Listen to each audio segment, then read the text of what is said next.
Nabi sallallahu alaihi wasallam qala naha Rasulullah sallallahu alaihi wasallam wa ar-rajuli sahibin Nabi, dari seorang laki-laki sahabatnya Nabi Muhammad sallallahu alaihi wasallam. Bahwasanya apa? Qala Rasulullah sallallahu alaihi wasallam naha. Rasulullah sallallahu alaihi wasallam itu naha, mencegah apa yang dicegah, yaitu antahta silal mar'atu bifadlir rojuli, yaitu Rasulullah Shallallahu Alaihi Wasallam mencegah kepada kita, yaitu mandi dengan menggunakan air sisanya bekasnya perempuan, Pak. Bekasnya perempuan. Jadi ketika kita mandi, ternyata di situ ada perempuan kita atau istri kita mandi, kok airnya itu diwadahi. Nah, kita tidak diperbolehkan untuk menggunakan air bekas istri kita. Nah, awir rojuli bifadli mar'ati, ataupun sebaliknya seorang laki-laki bifadli mar'ah, yang tadi seorang perempuan. Kembali saya Pak, kembali model. Yang tadi pertama antah tasilal mar'ah, seorang perempuan itu dilarang mandi menggunakan air sisanya laki-laki. Bifadli rojuli, turahannya laki-laki. Ataupun sebaliknya, ketika seorang perempuan itu Rasul mencegah kita mandi, Rasul mencegah seorang perempuan mandi menggunakan sisa air suaminya. Begitu juga awir rojuli, kita juga itu dicegah oleh Rasulullah mandi menggunakan bifadli mar'ati, air sisa dari istri kita. Jadi tidak boleh, Pak. Jadi Rasul mencegah ketika kita seorang istri mandi dengan sisa air kita, begitu juga dengan kita mandi dengan sisa turahan istri kita. Yang diperbolehkan wal yahtarifan jami'an, yang diperbolehkan yaitu alangkah baiknya yaitu becek teman supaya menciduk, mengambil dalam keadaan bersama-sama. Nah itu, makanya salah satu bagian dalil bagaimana hukumnya ketika seseorang suami istri mandi dalam keadaan bersamaan. Boleh dengan syarat seperti itu, airnya satu gentong kita alirkan, kita ciduk bersamaan. Jadi nggak boleh nanti istri kita nyemplung dalam satu kolam, satu bak niku pakai sturi ini belum. Istri kita kan posisi dalam keadaan junub, kemudian kita terus nyemplung. Nah itu nggak diperbolehkan seperti itu. Yang diperbolehkan itu satu gentong air kemudian diambil dalam secara bersamaan. Nah itu yang diperbolehkan. Yang Rasul menyuruh kita bagaimana hukum ketika seorang suami istri itu mandi secara bersama-sama. Jadi seperti itu, mengambil gentong, mengambil kayu dalam keadaan bersamaan, jami'an. Akhrajahu, ya ini hadis diriwayatkan oleh Abu Dawud, yaitu Imam Abu Dawud, wan Nasai, dan Imam Nasai, kemudian wa isnadu sahih, dan ini sanadnya sangat sahih, sangat sahih. Nah lanjut lagi, nanti pertanyaannya kita, kalau ada pertanyaan kita sesi di tanya jawab. Kemudian wa an Ibnu Abbas radhiyallahu anhu, dari sahabat Ibnu Abbas radhiyallahu anhu, anna Nabi sallallahu alaihi wasallam,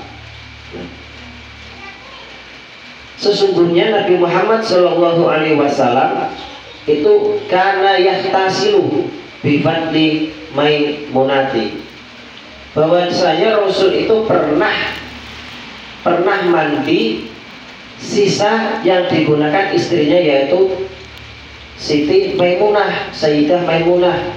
Akhrajahu Muslim, ini yang diriwayatkan oleh Imam Muslim. Nah ini, kenapa tadi Kak Yusro yang pertama itu Rasul mencegah kepada kita mandi menggunakan air sisa perempuan, begitu juga dengan sebaliknya perempuan mandi menggunakan sisa air yang telah digunakan oleh kita. Nah di sisi lain di sini Rasul kok malah mandi dengan sisa istrinya sendiri. Nah ini Ini namanya ini maksum, sifat yang dimiliki oleh Nabi kita Muhammad SAW.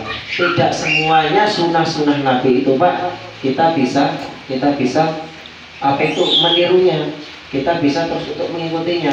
Salah satunya apa? Ini sifat yang dikhususkan kepada Nabi Muhammad oleh Allah Subhanahu wa Ta'ala. Contohnya seperti ini Pak. Nabi kita itu istrinya berapa? 15 nih. 15. Nah, apakah kita ini terus Nabi istrinya 15 Gus. Istrinya 15. Itu kan sunnah Nabi. Lah aku loh Arab istri 15 juga. Nah, itu bukan itu khususan untuk Nabi. Apa dia milu-milu di Pakasri? Paranto. Sanggup meten. Meten iki lho. Jadi itu ada sesuatu sifat yang dikhususkan oleh Nabi kita Muhammad Shallallahu Alaihi Wasallam. Contohnya seperti ini.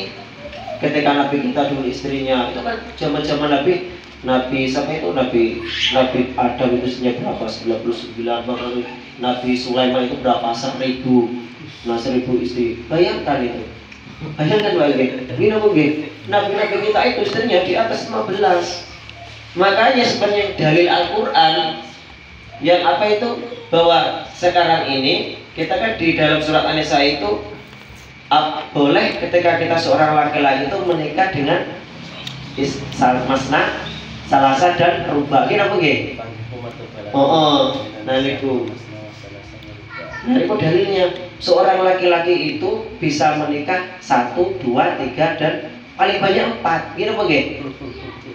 Paling banyak 4. Nah, fa'adilu di situ apabila bisa adilan. Dari kategori 4 itu sebenarnya bukan paling banyak, Pak.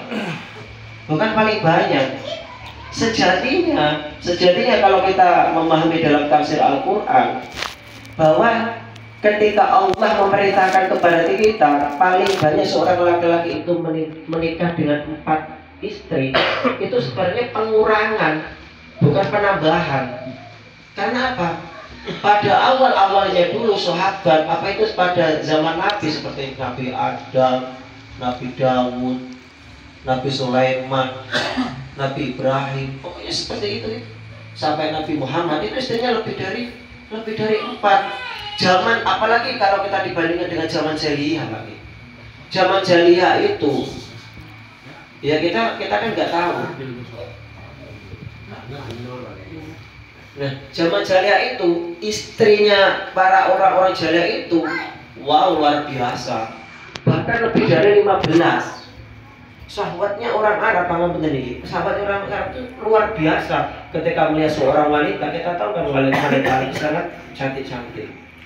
Seperti itu. Nah, esensi dari Al-Qur'an Allah apa itu menurunkan dalam surat An-Nisa itu supaya kita seorang laki-laki menikah paling banyak dengan 4 istri itu sebenarnya artinya dampaknya pengurangan, bukan penambahan.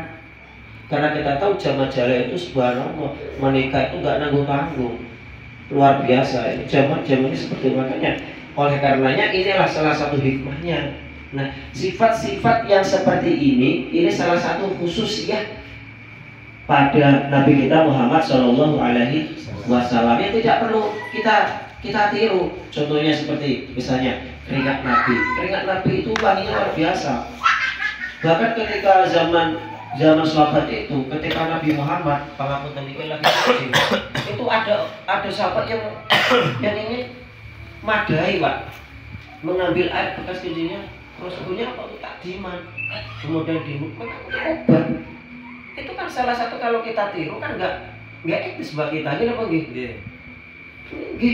Rambutnya Nabi Muhammad SAW sampai sekarang disimpan untuk dijadikan barokah. Apakah kita ketika mengikuti Nabi Muhammad menyimpan rambut sampai sekarang dijadikan seperti itu? Kalau kita rambut kita dipotong terus kita simpan, apakah menjadi sebuah barokah?